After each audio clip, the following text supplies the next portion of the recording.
Okay.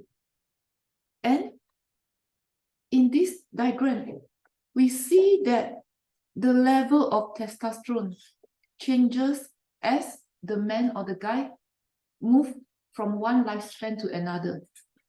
In fact, the level of testosterone decline as men progress from young adulthood to old age. And it's the same for the level of estrogen.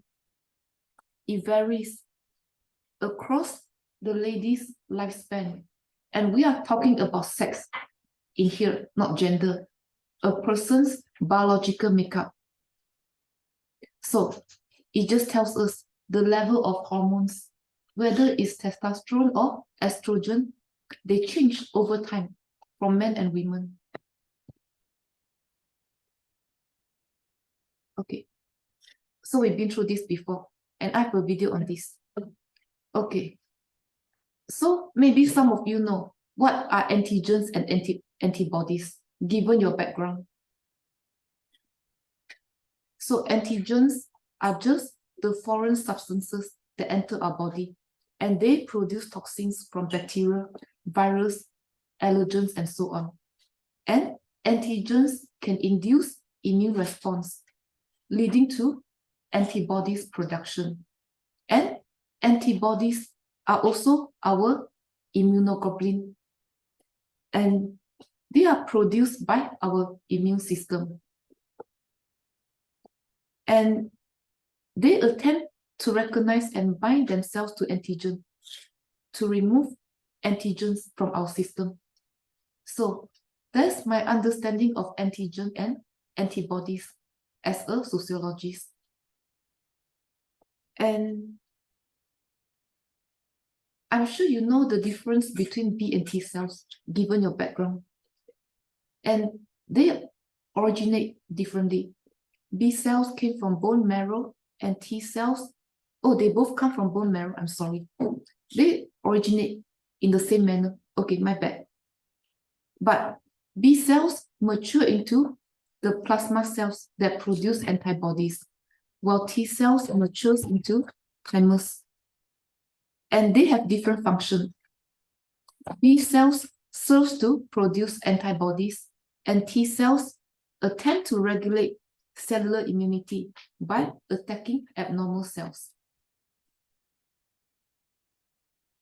And B cells attack the antigens directly, while T cells, they serve as the helper T cells.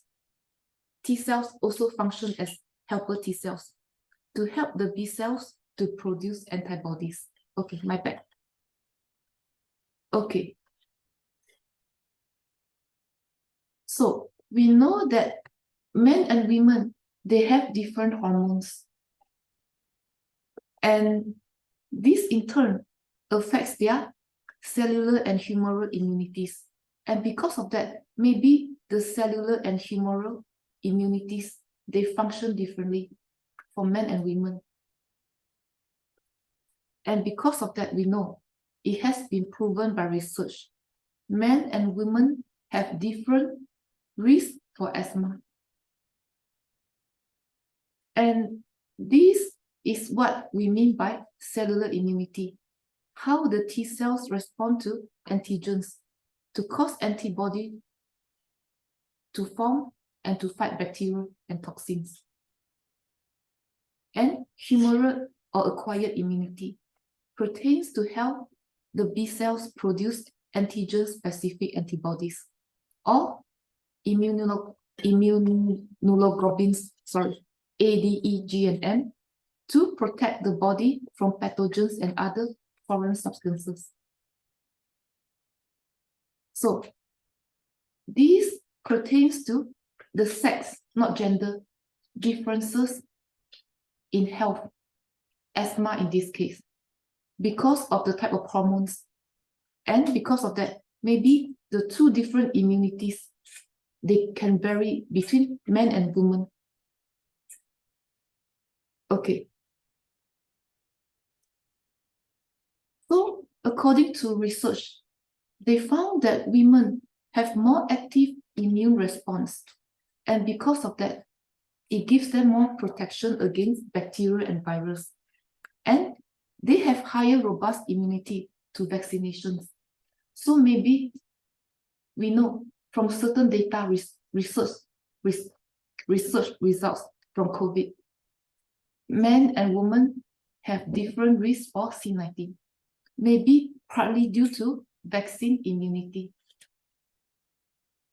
And because women have more active immune response, their immune system can be overactive during allergies. So this partly contribute to sex differences in health. That's my humble understanding as a sociologist. Maybe you know more than me. Okay, and men have high testosterone, especially when they were younger. And because of that, their B cells may not be so effective. And because of that, their antibody cannot effectively respond to vaccination. And once again, we see a sex differences in the risk for C19. Maybe it works through vaccination immunity. And men and women have different type of B cells. Women tend to have more of a memory B cells, and men tend to have more of an immature B cells.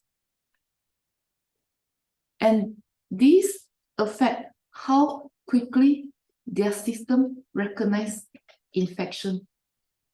Another contributor to sex differences in diseases and illnesses. And the presence of testosterone can lead to negative regulation of IC2. I think IC2 is a type 2, IC2 can affect the type 2 cytokine's ability to handle immune responses due to allergies. So these may partly contribute to how men and women respond to allergies differently. And this in turn reduces airway inflammation, leading to more Th1 responses. I think Th1 responses pertains to a kind of cytokine-mediated responses to fight intracellular parasites like virus and bacteria. And because of that, men have reduced allergy risk. This may partly explain why the risk for allergies differ between men and women. And we saw the diagram earlier, estrogen fluctuates in different time of a woman's life.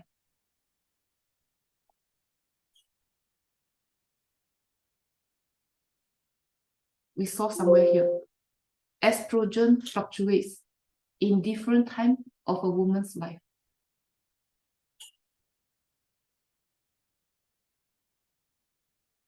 And estrogen can also fluctuate when the lady is having menstruation or when the lady is pregnant. And because of that, maybe the extent of airway inflammation is going to vary across the lady's lifespan, or the extent of airway inflammation can also vary depending on whether the lady is menstruating or pregnant. And this affects Th2 response. And again, I think Th2 response is cytokine mediated. And I think they want to fight large parasites like helminth. And these can affect the extent of asthmatic symptoms. And maybe the symptoms of asthma can also vary across the lady's lifespan, or the extent of asthma can also vary depending on whether the lady is pregnant or menstruating.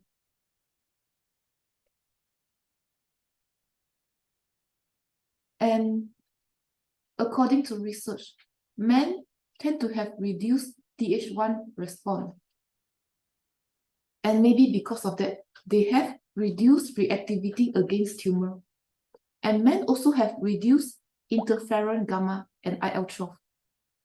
And it seems that interferon gamma can protect against viral and bacterial infections through innate and adaptive immunity. And IL-12, it seems that this can stimulate T cells to protect against killer cells.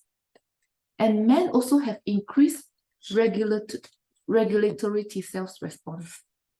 And all these factors can increase their risk for cancer, because increase in regulatory T cell response may inhibit anti-tumor immune response. So this also explains why men and women have different risks for cancer. And when T cell is stimulated, maybe it can attack cells that are infected by virus. It can also help the B cells produce antibodies. Okay, the presence of estrogen can increase autoreactivity. I think this means immune response against the body's own antigens. And this in turn increases the risk for chronic inflammation. And because of that, women have higher risk for autoimmune disorders like lupus, multiple sclerosis, diabetes, and so on. So, sex differences in the risk for different diseases and illnesses sometimes is due to the biological makeup, whether it's hormones or genes or something else. That's my limited understanding as a sociologist. Okay. The onset of puberty can lead to a change in the hormones level, and this can change the extent of immunity. And the presence of estrogen can increase the fight against inflammation. And we know the level of estrogen declined as a woman's age. So we also see that maybe the woman's risk for inflammatory diseases also increase with age. And these also contribute to sex differences in different diseases related to inflammation. And the presence of estrogen can also produce more antibodies. And the presence of androgen can suppress immune response. And I think androgen is a kind of steroid hormones that bring forth the male characteristics.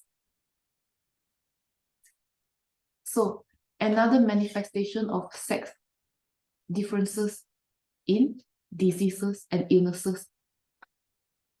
Okay,